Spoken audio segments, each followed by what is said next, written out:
कभी आपने लाइफ में रिग्रेट किया कुछ बोलने और करने के बाद? कभी कभी हम अपनी इम्पल्स नेचर की वजह से काफी कुछ बोलते या करते हैं और बाद में रिग्रेट करते हैं कि हमने इमोशनल होकर क्या कर दिया, क्योंकि हमारे अंदर काफी सारे इमोशंस होते हैं, इसलिए इजी से वो हम पर हावी हो जाते हैं। कुछ बेसिक से इमोशंस होते हैं जैसे Joy, sadness, fear, disgust and anger, और इन्हीं सब इमोशंस की वजह से हम काफी कुछ और भी फील करते हैं जैसे जेलसी, नर्वसनेस, डिसअपॉइंटमेंट, ग्रेटफुलनेस और सेटिस्फैक्शन। और जब हमारी डे टू डे लाइफ में कुछ गलत या हमारे अकॉर्डिंग नहीं होता, तब ट्रिगर होता है रिएक्शन हमारे इमोशंस का, पर इसे कंट्रोल करना भी पॉसिबल होता है। अगर आप अपने इमोशंस को रिकॉग्नाइज करना स्टार्ट कर दो, तब काफी कम हो जाएगी रिग्रेट और अपसेट वाली मोमेंट्स आपकी लाइफ में। अपने इमोशंस को मास्टर करना थोड़ा मुश्किल है, पर इसे हर कोई कर सकता है। और आज इस वीडियो में 7 टिप्स बताऊंगी अपने इमोशंस को मास्टर करने के लिए। अपने इमोशंस को पहचानो। आपको आइडेंटिफाई करना होगा कि आप क्या इमोशन एक्सपीरियंस कर रहे हैं। ये इम्पोर्टेंट है क्योंकि अगर आपको ये पता ही नहीं है कि आप क्या इमोशन फील कर रहे हो, तो आप उसके अकॉर्डिंगली रिस्पॉन्ड नहीं कर सकते। इसे आइडेंटिफाई करने के लिए खुद से कुछ क्वेश्चन पूछो। मैं क्या फील कर रहा हूँ अभी? क्या मैं सच में ऐसा फील कर रहा हूँ या इससे कुछ ज्यादा? जितनी क्लैरिटी होगी उतना ही आप वर्क कर पाओगे अपने इमोशंस को आइडेंटिफाई करने में। अपने इमोशंस को एप्रिशिएट करो। अपने ही इमोशन को अपोज करना हेल्दी नहीं होता। इससे आप चीजों को ज्यादा डिफिकल्ट कर लेते हो डे टू डे लाइफ में। इससे अनसर्टेनिटी आती है और तो और आप अपने इमोशन को एज ए एडवांटेज भी नहीं यूज कर पाते।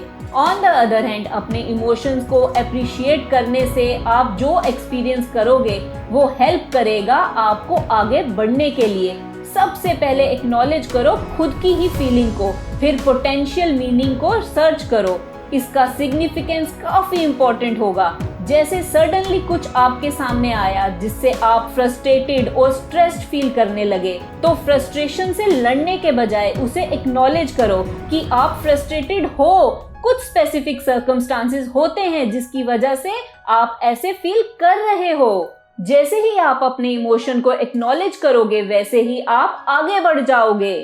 अपने इमोशन को एनालाइज करो। क्यूरियस होना सबसे इम्पोर्टेंट होता है। इससे नए नए दरवाजे खुलते हैं डिफरेंट प्रोस्पेक्टिव और अपॉर्चुनिटीज के साथ। ये हेल्प करता है आपके इमोशंस को यूनिक वे से दिखाने के लिए। जब आप किसी ऐसे सर्कमस्टांसेस में खुद को पाते हो, जब आप क्यूरियस होते हो खुद के इमोशन को लेकर, तब आपको खुद से कुछ क्वेश्चंस करने चाहिए, जैसे मुझे ये इमोशन क्या दे रहे हैं? इस इमोशन की क्या वैल्यू है? मैं चीजों को ठीक करने के लिए क्या कर सकता हूँ? मैं वो कैसे पा सकता हूँ जो मुझे चाहिए? मैं क्या फील कर रहा हूँ और मुझे क्या चाहिए? मैं इससे क्या सीख सकता हूँ अपने फ्यूचर को बेटर करने के लिए?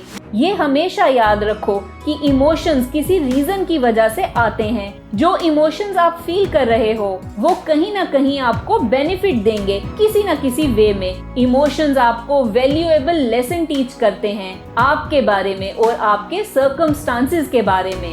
कॉन्फिडेंट रहो कि आप हर इमोशन को हैंडल कर सकते हो। अगर आप अपने इमोशंस पर पूरी तरह से कंट्रोल पाना चाहते हैं, तो आपको लर्न करना होगा कि कॉन्शियसली कैसे अपने इमोशनल रिस्पॉन्स दिए जाते हैं आगे बढ़ने के लिए लाइफ में। इससे आप अपने इमोशंस को अच्छे से मैनेज कर पाओगे। अगर आपको कुछ प्रॉब्लम हो इस प्रोसेस में, तो याद करो पास्ट में आप कैसे ऐसे इमोशन को हैंडल कर लेते थे इजीली।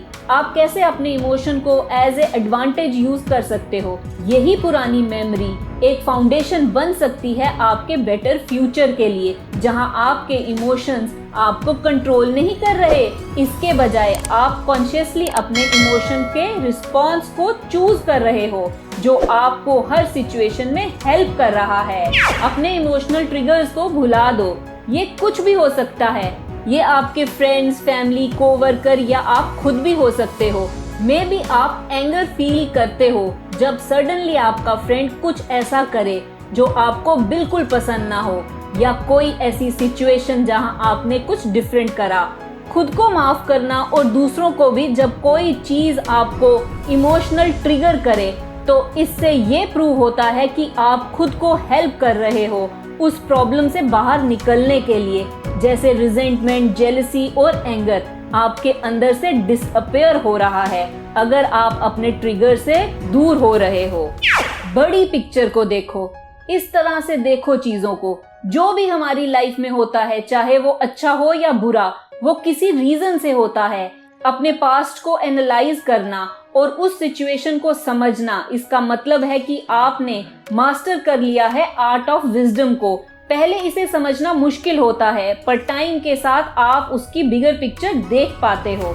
एक्शन लेना सीखो। आपके पास इंफॉर्मेशन और नॉलेज है जो आपको चाहिए, उससे आप अपने इमोशन के रिस्पॉन्स को एक हेल्दी मैनर में देख सकते हो। प्रोएक्टिव वे, जिससे आप अपने इमोशनल स्टेट को ट्रांसफॉर्म कर सकते हो बेटर वे में। ये एक्साइटेड है, अब आप इजीली कंट्रोल कर सकते हो अपने इमोशंस पर। आपके पास कैपेबिलिटी है उसे हैंडल करने की।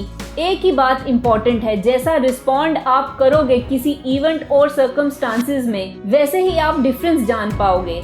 क्या आपको ये वीडियो हेल्पफुल लगी? अपने इमोशंस को मास्टर करने में टाइम, पेशेंस और विलिंगनेस लगती है, इसलिए इम्पोर्टेंट हो जाता है कि खुद के साथ काइंड रहो जब तक आप इसे मास्टर नहीं कर लेते।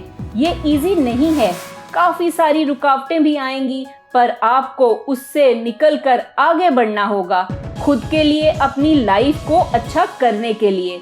इस चैनल का मकसद है कि हर कोई साइकोलॉजी को समझ पाए और अपनी लाइफ अच्छी कर पाए। अगर ये वीडियो अच्छी लगी तो इसे लाइक, शेयर, कमेंट और सब्सक्राइब करें मेरे चैनल को। Love your life, thank you.